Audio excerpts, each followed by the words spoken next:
He was safe. For the first time, Pip the Gopher felt truly, completely safe. His financial fortress was complete. His emergency fund was his moat, his diverse portfolio was his castle, and his new insurance policies were the unbreakable shield that protected it all from the random storms of life. His future was secure. He spent his days not in frantic work, but in calm, productive building, slowly adding new, smart investments to his ever-growing mountain. The path to freedom was clear. One afternoon, he was sitting with the wise badger, who was looking older and more frail than Pip had ever seen him. The badger was watching the wind blow through the leaves of a magnificent ancient oak. "Your fortress will protect your mountain, Pip," the badger said softly, not looking away from the tree. "But who will protect your mountain from your own family?" The question hit Pip with a physical blow. He had never considered it. He imagined his children, his grandchildren, all happy and united. The badger saw the confusion on his face. "Let me tell you a story," he said. "The story of the great founder, a squirrel who built an empire of nuts so vast it fed 3 generations.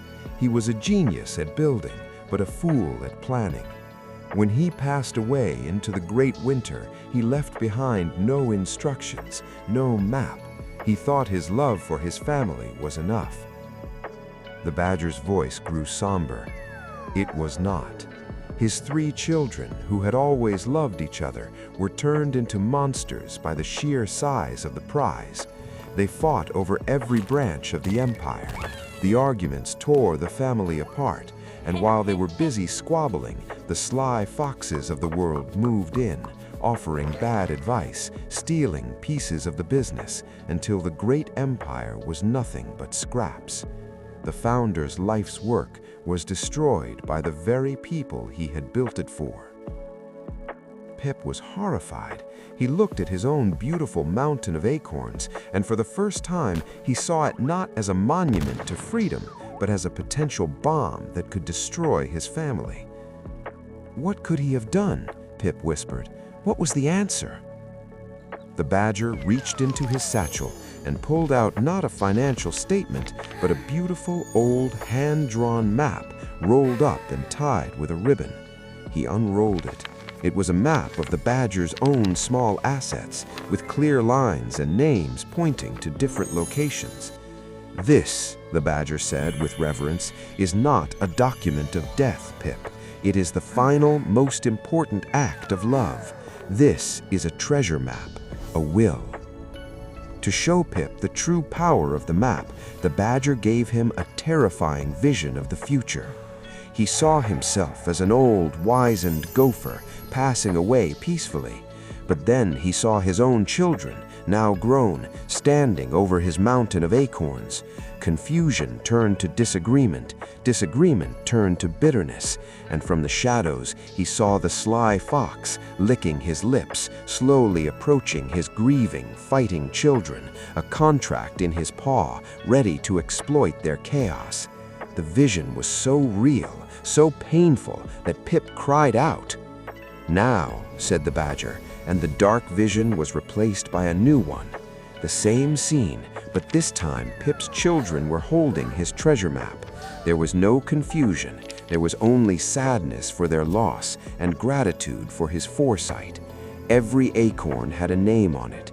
Every part of his ark had a clear new captain.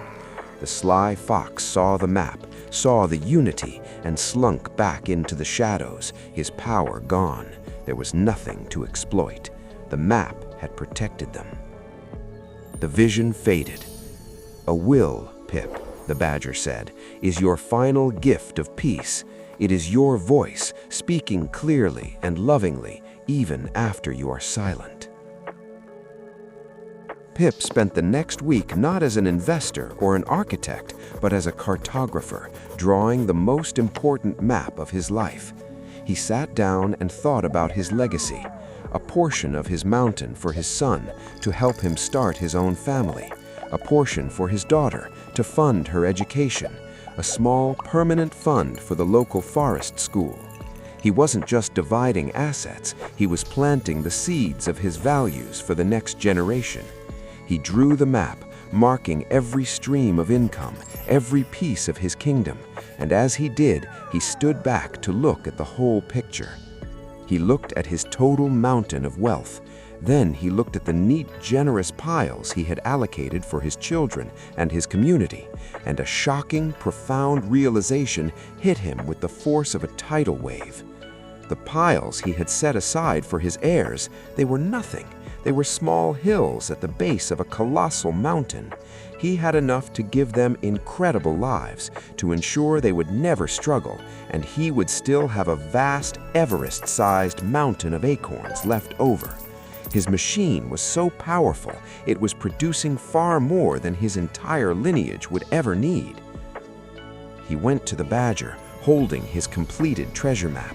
His face was not one of peace, but of a new, electrifying urgency.